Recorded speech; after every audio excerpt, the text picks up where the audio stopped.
Good morning, everyone. We're continuing here in the words of the Timer DEVORAH, and today we will be Messiah. We will complete the fifth midah, the attribute of lahechzik la'ad apai. HaKadosh Baruch Hu doesn't maintain His anger forever, and therefore we, the same, should not maintain our anger. We should learn how to let go of the kas, of the anger that we have inside of us that's brooding towards other people. The frustrations that we have, just let go of them so you can see the good in the other.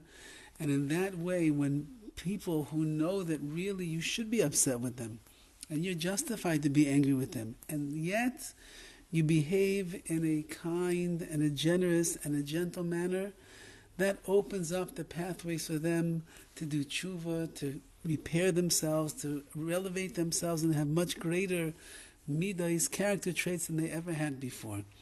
There's a beautiful ma'aseh, and we'll end with this. There's a beautiful story.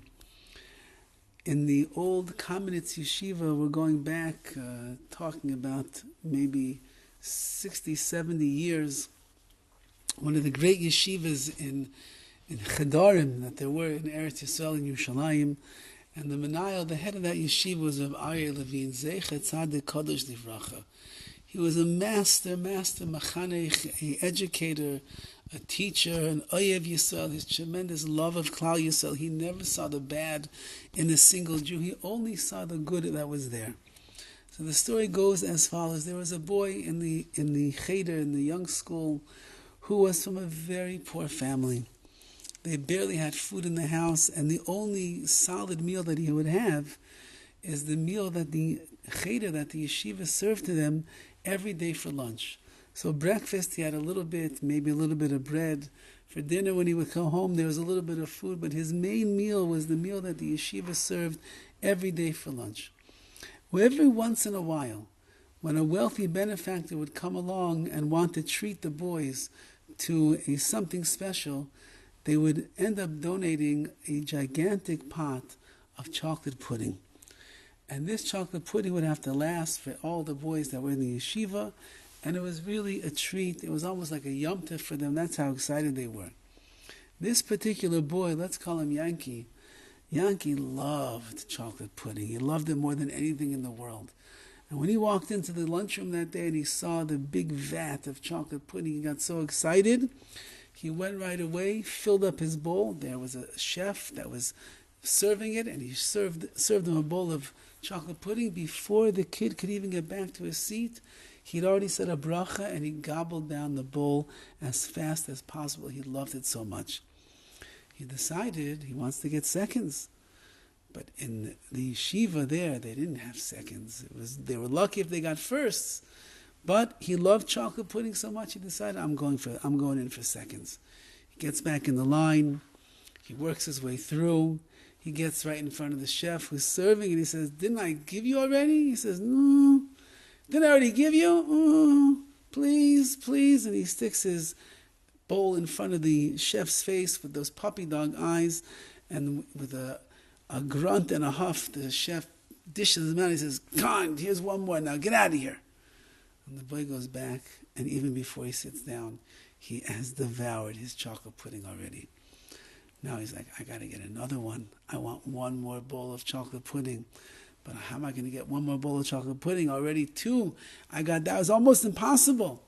So he decides he's going to get back in line, and he'll stand between two people, and he'll stick out his hand with the bowl in it so that the chef will not be able to see that it's him.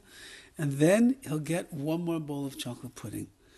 And he walks in between two people, and he squeezes in, and he sticks his hand out. And the chef sees his little hand, and he recognizes it, and he says, "I gave you one, I gave you two. There's no way that I'm giving you three. There's boys that didn't even get one serving yet. Get out of the line." And this little boy, Yankel, was so embarrassed and so angry. He said, "Please, just give me." He says, "I told you, I gave you once, I gave you twice.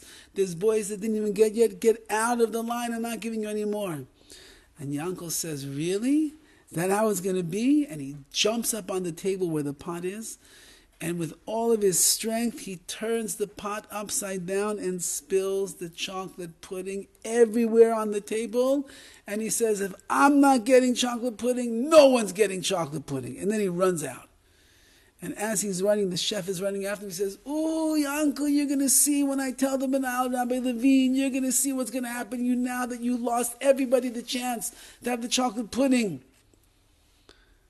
And Yankel runs out, and he runs home, and he is sittering, he's shaking and trembling the whole night. He barely sleeps. What's the Manal going to do? What's he going to say to me? He's going to kick me out. What's going to happen? The next day he comes to school, and the Manal calls him into his office. And Yankel is so despondent and so afraid what's going to happen. And Rabbi Levine was a tzaddik of a person with a gigantic smile that could light up the darkest of nights. And he smiled, "Yankel, come in, come in, come in." He sits him down. And he says, "Yankel, is it true what they say?" And Yankel's looking down at the ground. "I think so." "Yankel, is it true what they say?" And he looks, "Yes, I'm so sorry. Is it true? Is it true what they say?" He says, "Yes, I'm sorry." And he starts crying. "I took the pot of chocolate pudding and I turned it over." "Oh, no, that's not what I'm asking you. Is it true what they say that you love chocolate pudding?"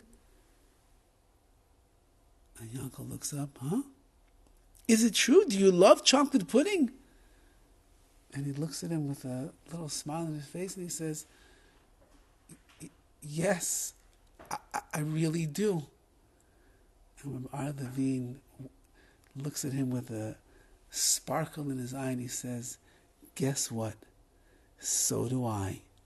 And he opens up his drawer and he pulls out 2 bowls of chocolate pudding and he says, "One for me, one for you." They said their brachos, enjoyed their bowl of chocolate pudding. Rabbi Levine said, "Now Yankele, go and have a zis, a sweet and a wonderful day."